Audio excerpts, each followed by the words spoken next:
Okay, hello everyone. Good morning, good evening, based on the time zone that you're joining in from. This is Priya Sahani joining once again for this LinkedIn Live, which is focused on what's really happening with all the pairs in the United States.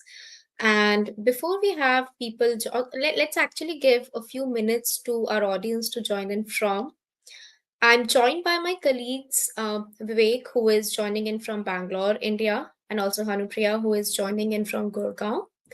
And I'm joining in also from Gurgaon. So hello everyone. Let us know in the comments where you are joining from and how's been the day so far. Let's give a few minutes to everyone to join. So maybe before that, let's speak about what's really happening with the healthcare payers. What's happened with the recent quarterly results for both payers and providers, and how are things really going on right now?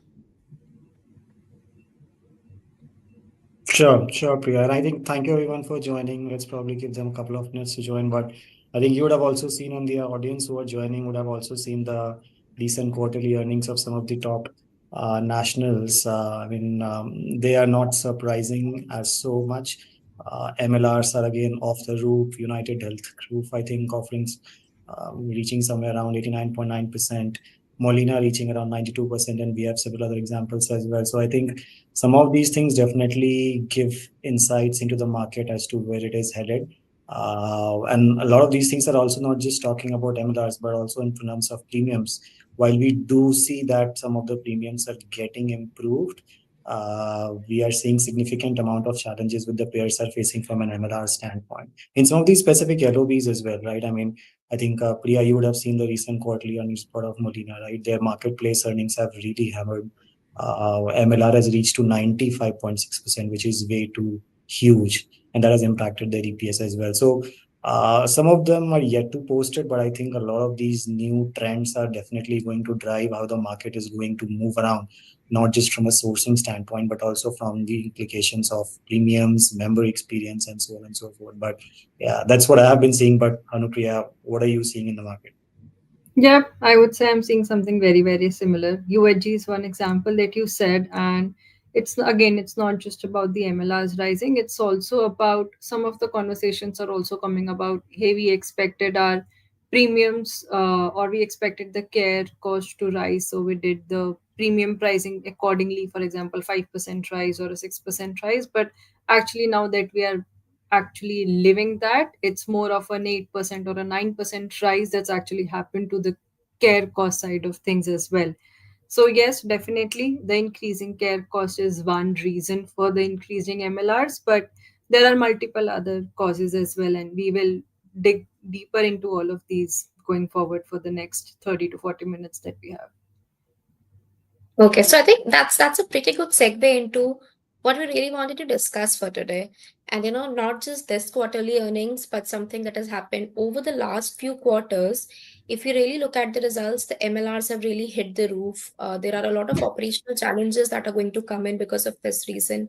And I know most of the conversations that we are having are mostly centered around how are peers going to really tackle it. But before going into a lot of those specifics, let's just talk about that what is really happening, and what is really causing this increase in the MLRs, and why in the first place it's happening, right? This.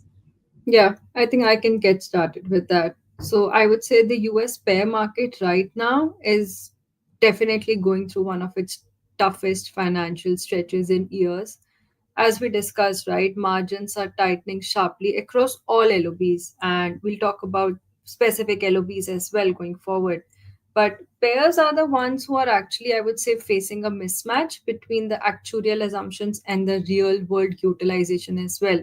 The example that I just stated, right? For example, basis the forecast and assumptions, the premium was increased by, let's say, a 5%. However, the actual increase in cost of care is somewhere in 8% or a 9%. Now, what actually right now is happening is, and I would say we will be using this word a lot for the next few minutes as well while we are on this LinkedIn Live, is MLRs are rising. And where what actually is happening here is that utilization has exceeded the expectations, especially in the post pandemic procedures there, and there are a lot of causes and reasons as well behind it, and I will dig deeper into all of those as well. Another thing I would say that is actually happening is that the revenue growth is flattening because of this, because premium increase aren't really keeping pace with the medical cost inflation, particularly in some of the regulated markets like MA and Medicaid as well. Another thing, and the last thing that I would like to mention here, is that administrative and the technology costs are also climbing the roofs to some extent as well, because payers are actually still trying to continue their modernization journeys, their data modernization journeys, their member engagement journeys as well.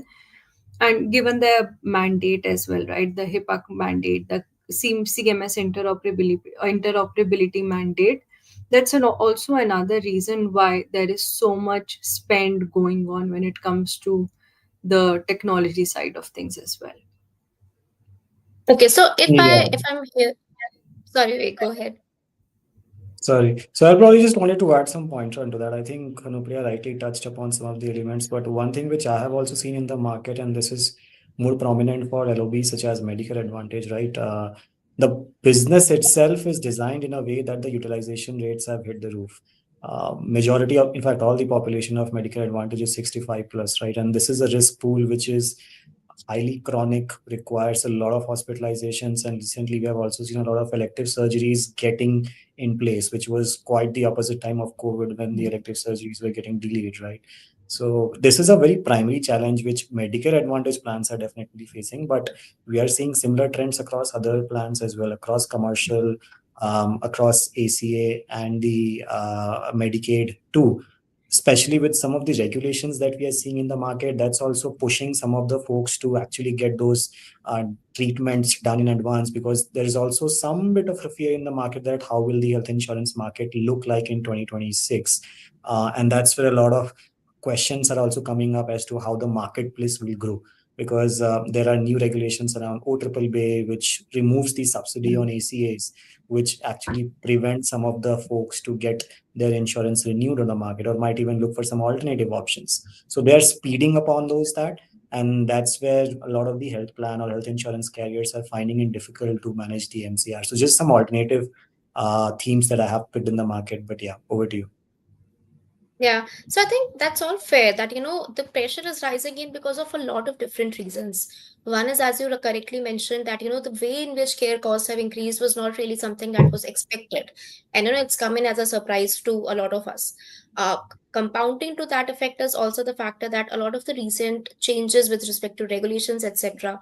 For instance, what we've seen on the Medicaid side of the house, to your point, Vivek, has meant that the pressure has become even more significant. What all of this means from a payer standpoint is that the overall earnings that they are having, and also the MLRs, both of it are getting very heavily impacted.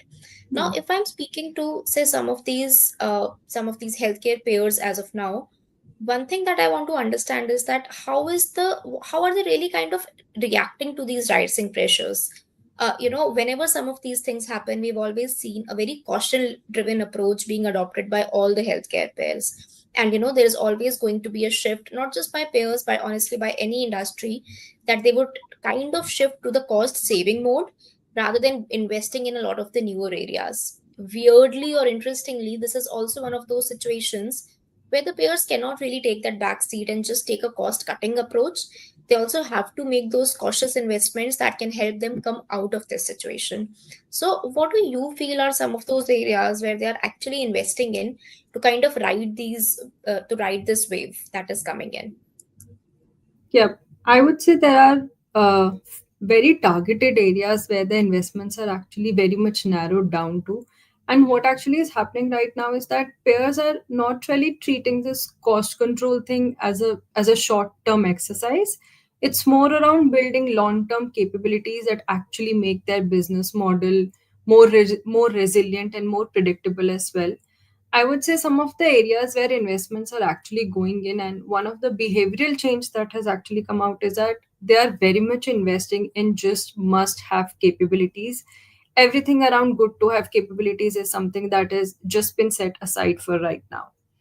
Another thing that the investments are going on is one is the reg tech and the compliance automation side of things. The pairs are deepening their investments in the reg tech and the compliance automation side to manage the mounting cost and the risk of new regulations as well. I would say that is definitely one example.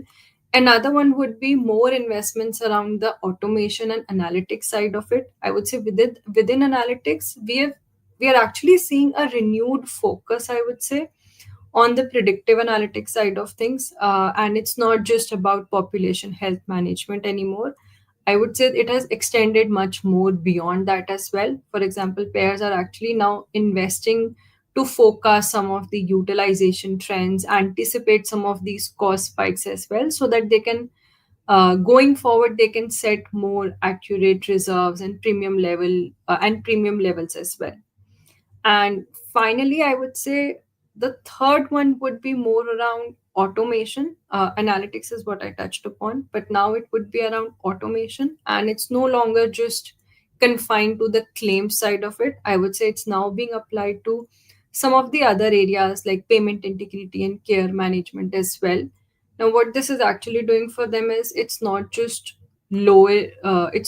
bringing down some of the admin costs, but it is also helping them improve their financial predictability, which is critical, especially in this area, in this era when margins are so thin right now. Yeah. So, Hanupriya, based on what you mentioned, what I'm hearing is that there is definitely going to be a very deepened interest in investing anything around care, be it your utilization management initiatives or your population health management initiatives. And while some of these pop health initiatives have honestly stayed in the ecosystem for quite some time now, but they're trying to ramp up investments in that area so that they can make those targeted interventions to actually control those costs. Even on the utilization management point, I think one thing that you mentioned was around how do they make sure that they can become more accurate when it comes to Yeah. predicting. And honestly, when we speak with the healthcare payers, one of the constant complaints that we still hear is that no matter the kind of automation or technologies that they are leveraging, the fraud based and abuse that kind of comes into the system, even after leveraging the right utilization management techniques, is still going again very high. And that's something that they really want to solve for. And hence, not just on how to make sure that there is better analytics leverage for prior authorization, but then also how do they become smarter when it comes to detecting that fraud, waste, and abuse, making sure that the payment integrity kind of gets shifted to the left, because we're all aware once the payments are made, it just makes it more difficult to get them back, etc. So I believe all of those are specifically areas where they are kind to really double down on, and some of it is also going to get compounded by the recent generative AI automation related initiatives. Vivek, anything you would want to add to this? Yeah, I think there are probably two things that I'll add. I think mostly I largely agree with what Anupriya mentioned, what you mentioned as well. But what I'm also picking up from the market is that there is some sort of a trend where payers are trying to diversify their revenue streams. Now, this was something which existed earlier as well, but right now, as what we are seeing the trend in the market for payment integrity, just like the focus is shifting towards the left, the focus for payers are also shifting towards how can they manage cost proactively instead of getting into the care delivery phase. And that's where we are seeing certain acquisitions around care delivery arms, be it centers, physician centers, clinician centers, etc., where payers can proactively manage the health of the members. So there are multiple examples that we have recently seen. It's not just about acquisitions, it's about joint ventures as well, where payers are investing in surgical centers, ambulatory surgical centers, and so on and so forth. So that's one theme that I'm also seeing in the market, although that is likely to be there mostly for the nationals and some of the mid-level plans. But that is something which I have also seen. The other thing that I have also seen in the market is the focus of health plans from shifting from volumetric based growth to more around protecting margins, protecting profitability, right? And that's where a lot of the shift is happening from a simple services based strategy to a more solutions based strategy, which is more consumer centric, investing into solutions which are more front end, ensuring that the member experience is up to the mark, investing into solutions which are not legacy anymore, focusing on interoperability, etc. Right, and not just thinking about it as a solution which is a layer on top of the existing one, but reimagining those solutions with the usage of AI and automation. Right, so I think that's where a lot of the new investments are coming up in the market from a transition standpoint, and that's where the reactions of the payers is also along the similar lines. Yeah. So, Vivek, two very, very interesting points that you laid out, and thanks for laying those out. The first one, which is more around payers actually going into care delivery. So if you really see what's happening in US is actually similar to what's actually already happening in some of the other markets where there is a single entity or an integrated entity which is not just managing the financial part of it, which is the payer part of it, but also actually managing the delivery part of it. And it incentivizes the entire system to actually move towards the value based care. I think one thing that I would also add is, which is related to your second point, that we've spoken again around it for a very long time now, that those integrated systems is eventually going to be the future. Payers are eventually going to get a lot more into care delivery. But why we are going to be a lot more optimistic about it in 2025 compared to what we were in 2020 has got to do with a lot of technology related investments in data interoperability, etc., which means that now that data integration is going becoming more and more possible, which is making it more realistic for payers to also get into some of those areas. And also, the rising MLRs, etc., are now actually giving sufficient reasons for the payers also to be bothered about it. I believe in the past 4 5 years, while we were talking a lot about it, maybe that final nudge was missing. And that's actually related to your second part, also, Vivek, which is that digitization is now not going to be viewed as a standalone thing. It's not really going to be about, how do I just build a patient engagement tool, or how do I just build a data integrated layer. Any tech investment or any IT investment has to be very closely tied to how is it impacting my business outcomes. So that IT ops integration, which was not really happening earlier, or maybe it actually existed very long back but kind of got lost in the transit, that's again coming back. So now when I'm speaking to a pair and they are investing in anything related to data, it is with a very clear mandate of how it is going to impact my care delivery or my care coordination or my payment integrity, rather than it being a very siloed investment which is not going to have that additional repercussions. Actually, on that note, I have very interesting questions by someone that, do you think the CMS interoperability can also take care of utilization management issues? I think that's a great question, first of all, and I'll just start and then let my colleagues pitch in. I think this is definitely going to be the starting point for a lot of what can happen in the utilization management space. If we again go back to what are really some of the key issues in utilization management, there's that interoperability which was kind of missing, and payers were not able to look at the entire picture. That clinical data was missing in a lot of the cases. The workflows of payers were very different, and it used to make very difficult for even the providers to submit some of those things, etc. And some of those workflow integration issues kind of made it even more difficult to have a seamless utilization management. Now, with the CMS interoperability, better access to the EHR data, that integrated data between payers and providers is going to make some of the utilization management easier, which means that payers are not just going to look at the claims data, they will actually be looking at a lot of the clinical data while they are taking some of these decisions, which was, I believe, the missing piece in how things used to happen earlier. Uh, Hanupriya, Vivek, anything you would want to add here? No, I completely agree. I think what you have mentioned is rightly on the point, and probably just two additional pointers that I would see that definitely because of the interoperability, payers have now started to speak to each other along with the providers. I mean, I remember, and I think a lot of the processes still happen today in which prior authorization requests are sent manually. And then there is a follow-up call between payer and the provider and then the service provider, and it eventually gets tracked, right? So now with this interoperability rule and with the subsequent prior authorization rule, a lot of these things are now moving to electronic prior authorization solutions where eventually the patients are able to manage their health and are able to see the outcomes immediately, right?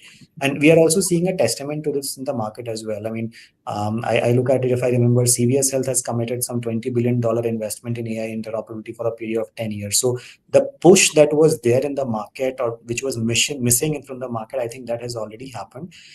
We might see some we might see some time before it eventually comes out in terms of the processes and the SLAs and the kind of experience that members and patients eventually aim for. But that thing is definitely going to improve the entire utilization management process right from the beginning, which is the prior authorization. Even the reviews part, right? When we look at the downstream processes around something around appeals, which was a major choke point for a lot of the providers. I think that is also getting really invested in. We are having conversations in which we are seeing payers really thinking about how can they transform the appeals and grievances factor of the utilization space, especially around some of the high priority utilization requests that come up, right? So I think net interoperability is definitely going to change the entire face of utilization management as we know it today. And a lot of this is something which will eventually be tied to the value-based outcomes, which we are also talking about, Priya, right? I think that's where we eventually see the light to go. But Hanu, Priya, feel free to share your thoughts.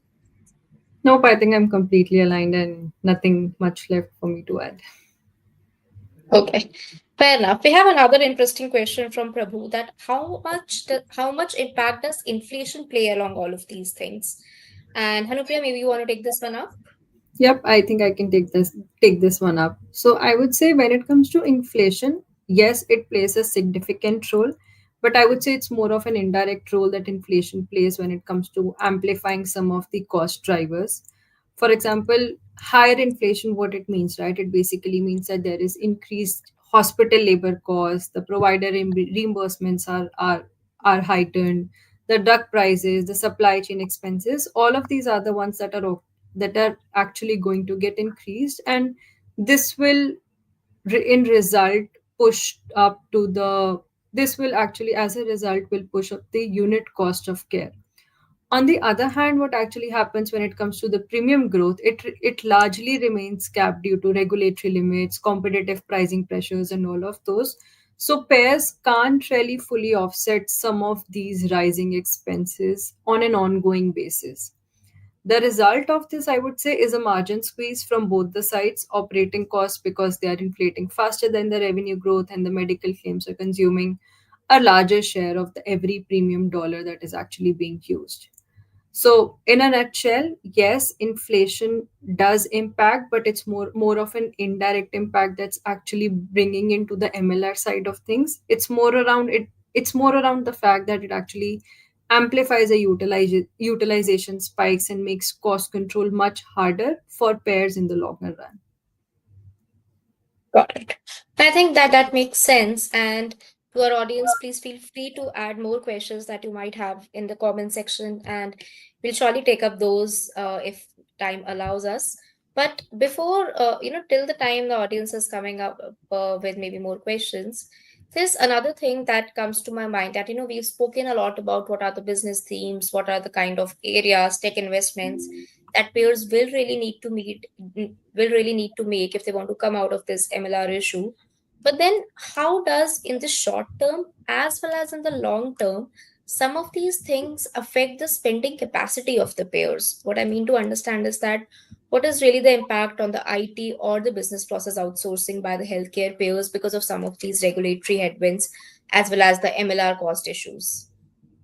I think I can start this one up, maybe more from an IT angle, and then Vivek can pitch in more from the BPO side of things.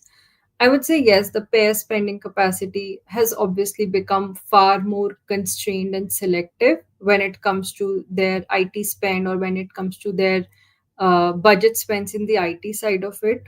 One thing I would say is the discretionary spend is definitely under pressure. Investments without clear ROI within, let's say, the next 12 to 18 months or 12 to 24 months are right now, in most cases, are being paused or scaled down.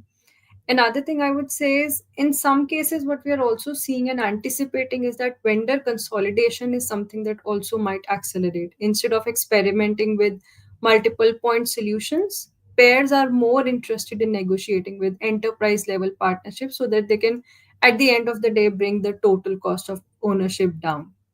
Now, specifically coming to the IT side of things, yes, while the budgets are tight and all of that is happening, the IT spend is not being completely shut or being completely cut. I would say it's more around it is being repurposed. So some of the areas or some of the investment areas within IT specifically would be, one would be automation first investments. We can expect more investments, or we are actually seeing more investments coming in from the AI based claims adjudication, care management side of things. That's definitely one area where we are seeing more investments. Another one for service providers, that another area where service providers can also expect more investments or more demand come in, would be more around the data infrastructure and analytics modernization side of it. Now, as we discussed earlier, right, payers are actually funding data modernization and predictive analytics so that they can forecast some of the utilization rates, some of the population health management side of things as well. And third would be, and we have talked about it multiple times, but it's actually going to be the inter or the CMS interoperability mandate. Because of that, there's a lot of investments that's actually already going in and will be going in when it comes to the interoperability related capabilities, solutions, and fire standardization side of things. So net, these are the areas or these are the segments where within IT at least we're expecting more demand or more investments coming in from. And yes, it's not about IT budgets being cut, it's more about being repurposed for better ROI. Yeah, yeah. And probably adding two lenses from the BPO side of the equation, what I'm seeing in the market is actually twofold. The first one is I am seeing more interest towards the OpEx side of the equation than the CapEx side of the equation. Uh, I'm seeing peers getting more interested into how can the transformation initiatives, whichever they are, be it respect to one function or be it respect to end, can help them manage the costs over a period of time instead of making one rip and replace type of an investment, right? And that's where a lot of interests around areas such as BPaaS, core admin BPaaS, or functional BPaaS, something like a end-to-end claims management or end-to-end provider network management or end-to-end care management, which takes care of everything around utilization, case management, population health analytics as one single bucket, is the demand of these kind of solutions is coming up in the market. The second thing that I'm noticing from a BPO standpoint is that the growth is not really getting flattened. There is some amount of, I would say, discussions internally as to what should be the right priority investment for the healthcare payers. And that's where a lot of these value investments or the value drivers that can actually bring outcomes right on the table is being discussed upon. Focus on certain areas such as payment integrity, or on areas such as utilization, BPaaS, or on areas such as cost management, in specially specialty areas. These are some of the focus areas where payers are thinking about from a standard investment standpoint right now when it comes to the BPO space in the current environment. Now, Yeah. I think we have a lot of questions, and I'm sure that the audience will also have a lot of questions. So, if you have any further follow-up questions in terms of how we are seeing the market in terms of spend capacity, in terms of what is it that the payers are prioritizing, or in terms of how is it that service providers are catering to the market, please feel free to reach out to us. We will be sharing a QR code soon, and you can use that to connect with us for a complimentary session on some of these capabilities. Thanks, Vivek. And that's going to be so. Just reiterating, you can scan the QR code and request a complimentary meeting with the analyst group here if you wish to discuss this issue in more detail. I think there's also a question on with the advent of AI deployment, do we see the denials increasingly, or peers doing more denials to maintain the margins from time to time? I think I'll not say that they really want to decline more claims because they want to maintain better margins. But if you think about it from a payer standpoint, I think a lot of the analysis that is being done internally definitely points to the direction that there are still a lot of fraudulent claims that are coming out there, and that seems like to be the primary reason behind a lot of the costs in the MLRs. Naturally, there are a lot of the other reasons that the care cost is actually rising, but we cannot rule out the possibility of rising fraud, waste, and abuse. And hence, one of the priorities for the payer's perspective is definitely going to control that FWA. Because of which, as a result, AI is definitely going to be a big, big enabler there. And added to it, if you really have those concrete data sets that are interoperable, integrated with each other, and can enable your AI to work better, we might see as a result of all of this the denials getting increased by the healthcare payers.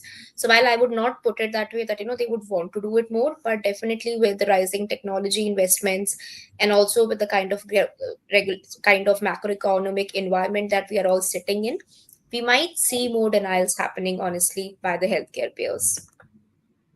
Yeah, and probably adding to that, Priya, I think I get the context of this question based on, I think in the first quarter or in second quarter, the courts in the US, they also pulled up several health plans because there were accusations around health plans using AI to increase the number of denials. But yeah, as Priya mentioned, I think this is something which is going to be used by health plans to ensure that the FWA gets reduced, not just as a mechanism to increase the denials and reduce their payout to the healthcare providers. That's how we see it. And also, I think there have been certain voluntary agreements as well, which the CMS has initiated, in which health plans have agreed to ensure that they leverage these capabilities for betterment and not for just increasing their revenue margins.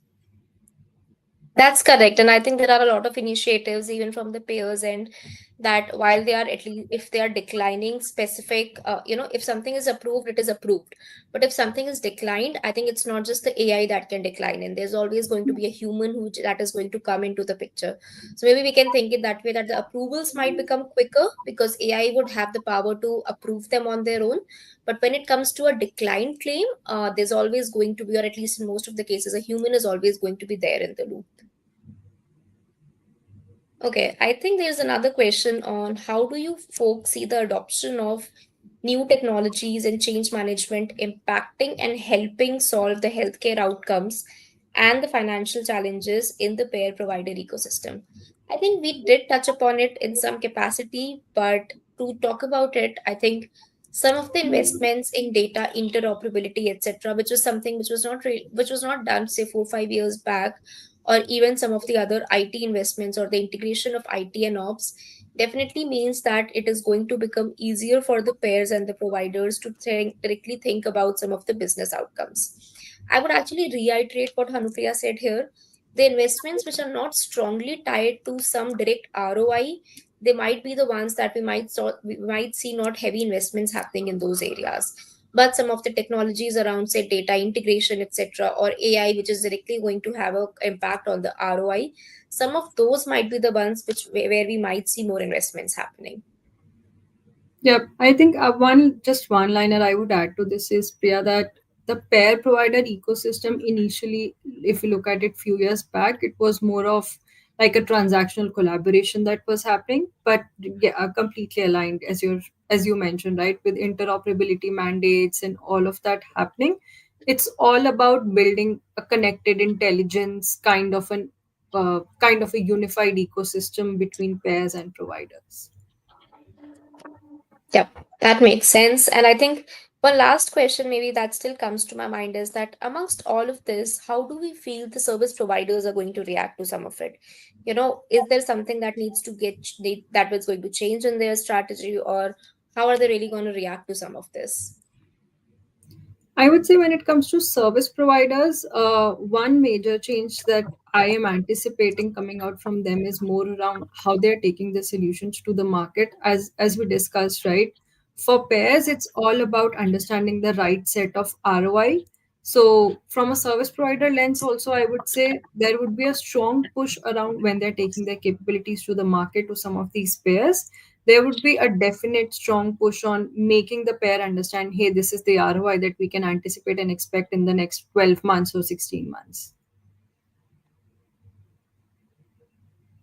Yep. So I think what I'm hearing also here is that, as we were discussing earlier, even from the service provider's perspective, the standalone deals that they were probably just focused on, say, digital implementation or a standalone BPO offering, we might see them happening less, and everything might be very strongly tied to the ROI. And in a lot of these cases, how can it really help them solve some of the current challenges that they are facing? Which is, not something which is kind of a surprise still to all of us, the way the environment has kind of changed for the healthcare payers.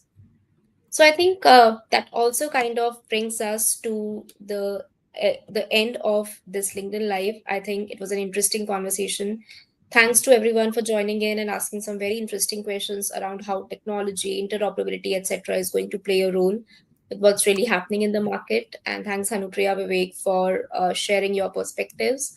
As Vivek mentioned earlier, feel free to avail this the CTA after this conversation if you want to have an add-on conversation focused on this topic. Until next time, look forward to meeting everyone again in the next LinkedIn Live. Thanks, everyone. Thanks, everyone. Thank you.